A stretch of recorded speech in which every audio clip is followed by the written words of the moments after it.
Guys আজকে bike driving থ্রির মধ্যে আমরা যেতে চলেছি ফুরফুরিনগর। আর সেখানে মোটু পাতলুর সাথে দেখা করতে চলেছি। আর মোটু পাতলু আমাকে নিজের হাউসের ট্যুর দিতে যাচ্ছে, কিন্তু কিভাবে? আরে ভাই সাব, একদম তাজা খবর নিয়ে এসেছি আমি গাইজ। আমাদের শহর থেকে না একটা বাস ছাড়ছে, যেটা এখন আমাদের যাবে ফুরফুরিনগরে। হ্যাঁ গাইজ, তোমরা একদমই ঠিক শুনছো, আমাদের এখান থেকে বাস ছাড়ছে, সেটা যাবে ফুরফুরিনগরে। আর এটা তো আমার অনেক দিনের ইচ্ছা যে ভাই সাহেব আমি ফুরফুরিনগরে যাব, কারণ আমি জীবনে কোনোদিনও ফুরফুরিনগরে যাইনি।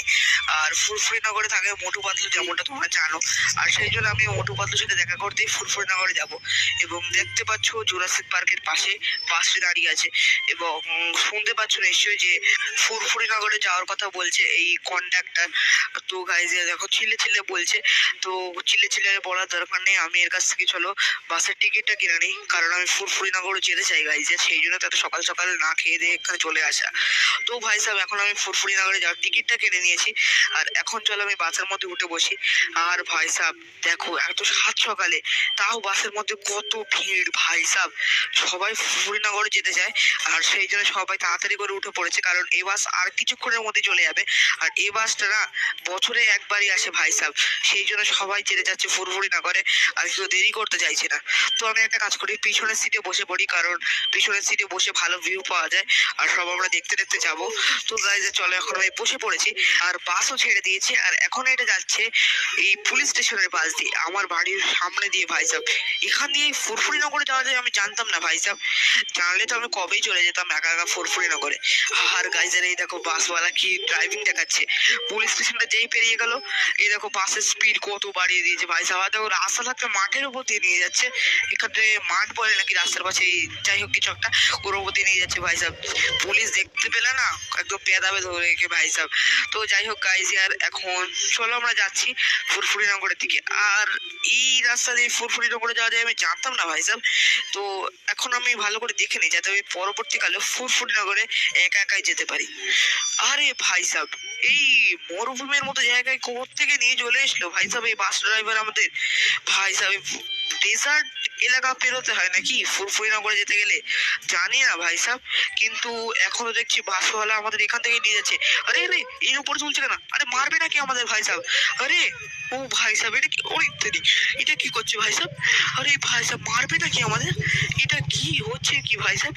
আরে ভাই সাহেব এখান থেকে তোমার সে বাসটা যেতে পারছে না, তাও তুলে দিচ্ছি ভাই সাহেব। এই বাসওয়ালাটা কেমন ভাবে ড্রাইভিং করছে ভাই সাহেব, এরকম বাসওয়ালাটা আমি আগে কোনোদিন দেখিনি। আরে ভাই সাহেব থামা থামা ভাই সাহেব। আরে ভাই সাহেব কেমন হয়ে চালাচ্ছে বাস ড্রাইভার? আরে ভালো করে চালা, তুই কি গাড়ি চালাতে পারিস নাকি আদৌ? তো গাইজের ফাইনালি আমরা কিন্তু এখন হাইওয়েতে উঠে পড়েছি। আর ভালো হয়েছে ভাই সাহেব হাইওয়েতে উঠে পড়েছি, তাহলে এই বাসওয়ালা তো এমন ভাবে চালিয়ে চালিয়ে আমাদের মনে হয় অবস্থা খারাপ করে দিত। যাই হোক হাইওয়েতে উঠে পড়েছি, ভালো হয়েছে, আর কিছু করার নেই। এখন চলো আমরা ফুরফুরিনগরের দিকে যাই গাইজ। আর এখন আমরা খুবই মজ মস্তি করে যাচ্ছি, কারণ আমরা পিছনের সিটে বসেছি। আর গাইজ চারদিক দেখতে দেখতে দারুণ ভালো লাগছে ভাই সাহেব ফুরফুরিনগরের দিকে যেতে, কারণ অনেকদিন পরে আমি বাসে উঠেছি।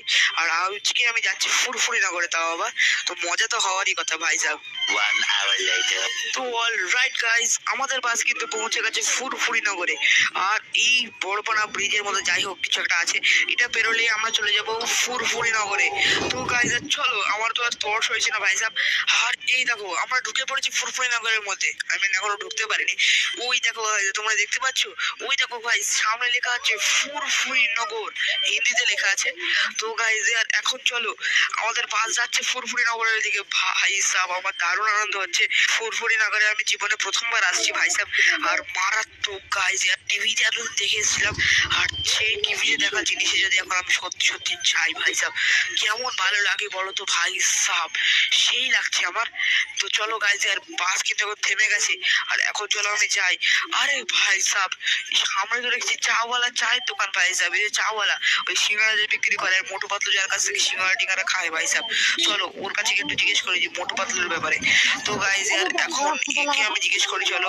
আরে দাদা ভালো আছো নাকি? আর মোটু পাতলুই বা কোথায়? আর চিংগাম স্যার, ও সীতারাম, ডক্টর ঝটকা, ওরাই বা কোথায় সবাই? আরে ওরা তো একটা জায়গায় ঘুরতে গিয়েছে, কিছুক্ষণের মধ্যেই চলে আসবে, তোমরা একটু অপেক্ষা করো। ওকে গাইজ, আর কোনো সমস্যা নেই, একটু ঘুরতে তো ওরাও যেতে পারে যেমন আমি এসেছি ভাইজান। তো চলো এখন আমি একটা কাজ করি, এখন আমি এই শহরটা গ্রামটা একটু ঘুরে দেখি, কারণ আমি এই জীবনে প্রথমবার এসেছি। আর এই চাওয়ালার দোকানের পাশেই তো যতদূর জানি মোটু পাতলুর বাড়ি। তো দেখি কোথায় মোটু পাতলুর বাড়ি, এদিকে মনে হয় এই সাইডে। তো চলো গাইজ এখন মোটু পাতলুর বাড়ি এখানটা একটু ঘুরে দেখি। তো এখন গাইজ আর খুবই আনন্দ হচ্ছে ভাই সাহেব, মোটু পাতলুর এখানে ঘুরতে এসেছি আমি। এটা তো সামনে তো মনে হচ্ছে মোটু পাতলুর ঘর, এটা না, এইটা এই সবুজ রঙের ঘরটাই তো মনে হচ্ছে মোটু পাতলুর ঘর গাইজ। একবার কি ঢুকে দেখবো, তালা মারা রয়েছে মনে হচ্ছে, কাউকে দেখে নেই ঢুকতে পারি কিনা। হ্যাঁ গাইজ, আর এখানে তো তালা মারা আছে, কোনো লাভ নেই ঢুকে গাইজ, কারণ ঢোকার চেষ্টা করে লাভ নেই, ঢুকতে তো পারবো না আমি, কারণ এখানে তালা মারা আছে। আর এই শহরটা একটু ঘুরে দেখতে পারি আমি, কারণ এদের ঘরে তো তালা মারা আছে ভাই সাহেব, আর আমার কিছু আর করার নেই, এদের ঘরে তালা মারা আছে, আমি তো ঢুকতেও পারবো না।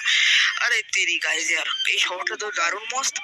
আরে ভাই সাহেব সেই দেখতে লাগছে গাইজ, সব কটা বিল্ডিং বাড়ি, ছোট ছোট বাড়ি, কিন্তু সেই দেখতে ভাই সাহেব। এই শহরে একবার আসলে তো বারবার আসতে ইচ্ছা করে গাইজ। আর তো এর সব মোটু পাতলু সবাই চলে এসছে কি ভাই সাহেব, এখন একটা কাজ করি, চলো এই সবার সাথে একটু কথা বলে নি, আর এদের সাথে একটু গল্পও করে নি ভাই সাহেব সিঙ্গারা খেতে খেতে। আরে মোটু পাতলু গাইজ, আর তোরা সব কেমন আছিস ভাই সাহেব? আরে তোদের আমি অনেক বড় ফ্যান, আর আমাকে একটু বসার জায়গা দে না ভাই সাহেব, আমি একটু বসি, তোদের সাথে বসে বসে গল্প করি ভাই সাহেব সিঙ্গারা খেতে খেতে। আরে শোন না ভাই একটু, আরে গাইজ আর এরা তো আমার সাথে বসিয়ে নিলে আমাকে। আরে ভাই সাহেব মোটু পাতলু তোদের এখানে এত গরম কেন বলতো? আরে গাইজ আর আমাদের শহরে তো এর থেকেও বেশি গরম ভাই সাহেব, যদিও তোদের এখানে এত গাছপালা আছে তবু এত গরম কেন আমি বুঝতে পারছি না, তোরা কি জানিস? আরে ভাই সাহেব হ্যাঁ হ্যাঁ গাইজ, তোদের এই শহরটা তো দারুণ ভালো ভাই সাহেব, তোদের ঘরটাও তো নিশ্চয়ই ভীষণ ভালো হবে, আমি দেখবো গাইজ। আর তো এখন ওরা সব বাড়ি চলে গেছে, আর এদিকে হচ্ছে মোটু পাতলু আমাকে নিজের ঘর দেখানোর জন্য ব্যস্ত হয়ে আছে ভাই সাহেব। এটা বলছে আমাকে নিজের ঘরে আজকে থাকতেই হবে ভাই সাহেব, মানে আমি এখানে এসেছি তো, আর এখানে আজকে আমাকে থাকতে বলছে, আর এখন আমাকে নিজের ঘরটা দেখাবে। তো চলো মোটু পাতলু ভাই আর নিজের ঘরটা আমাকে দেখাও, আর আমি তোমাদের এখানে থাকবো, অবশ্যই থাকবো। তুমি শুধু একটু ঘরটা দেখো, কারণ সরাসরি তো কখনোই তোমাদের ঘর আমি দেখিনি, দেখার জন্য খুবই উত্তেজনা হচ্ছে ভাই সাহেব। চলো। আরে ভাই সাহেব দারুণ ঘর গাইজ, ছোট ঘর কিন্তু খুব ভালো ঘর ভাই সাহেব, এত ভালো ঘর আমি কখনো দেখিনি, কারণ গ্রাম ওদিকে তো আমাদের নেই, আর গ্রামের বাড়িগুলোতে কেউ ঢুকতেও দেয় না ওখানে ভাই সাহেব। আরে পাতলু তুই জানিস আজকে আমি সকালবেলা তোদের এখানে বাস ছাড়ছি শুনে কিছু না খেয়ে বেরিয়ে পড়েছিলাম ভাই সাহেব, আর তারপর সিঙ্গারা খাইয়ে তুই তো আমাদের পেট ভরিয়ে দিলি ভাই সাহেব একদম সকালবেলা। হ্যাঁ ঠিক, একদম ঠিক বলছি, আমি সকালবেলায় ছেড়েছিল। তো গাইজ এখন মোটু, আরে মোটু তো আবার দেখি এখানে এসে বসে পড়েছে, কত ফুক্কার ভাই সাহেব। আর এখন পাতলু ঘরের মধ্যে কি করছে জানি না, আর এখন নাকি আমাকে শহরটাকে একটু ঘুরে নিয়ে আসবে, কারণ আমি তো এখানকার শহর কিছুই চিনি না। তো সেই জন্য ভাই সাহেব আমাকে একটু ঘুরতে নিয়ে যাবে বলছিল, তো যাই হোক ঘুরতে নিয়ে যাবে ভালো। তো গাইজ এখন হয়ে গেছে রাত, আর এটা কাদের বাড়ি ভাই সাহেব? এখানে উঁকি মারি, জানলা তো বন্ধ ভাই সাহেব, উঁকি মেরেও কিছু দেখতে পারবো না। আর এই সামনে এটা হচ্ছে মোটু পাতলুর ঘর, যেমনটা তোমরা দেখতে পাচ্ছ এটা মোটু পাতলুর ঘর, কিন্তু এখন মোটু পাতলু কিন্তু এখানে নেই, তোমাদের ঘরের ভিতরে গিয়ে দেখাচ্ছি চলো গাইজ। এই দেখো ঘরের ভিতরে আমি যাই, আর এখানে হচ্ছে এখন মোটু পাতলু নেই। ওরা কি করছে জানো, ওরা এখন জনকে ধরতে গেছে, জন কোথাও একটা চুরি করতে এসেছিল, আর কিছু লোক মোটু পাতলুকে খবর দিয়েছে, সেই জন্য মোটু পাতলু জনকে ধরতে গেছে আর চেলা চামুন্ডা গুলোকে। তো গাইজ আজকে রাত্রেবেলা আমি এখানেই থেকে যাবো। তো গাইজ এখন মোটু পাতলু চলে এসছে, আর আমরা সবাই খেয়ে দিয়ে অর্থাৎ রাত্রিবেলা আবার সিঙ্গারা খেয়ে শুয়ে পড়েছি। আর এই দেখো এখানে আমাদের মোটু আর আমি শুয়ে পড়েছি বিছানার উপরে, আর আমাদের পাতলু শুয়ে পড়েছে নিচে, কারণ বিছানায় আর জায়গা ছিল না ভাই সাহেব, যাই হোক করে দুজন শুয়েছি, আর মোটুই তো অর্ধেক জায়গা নিয়ে নিয়েছে ভাই সাহেব।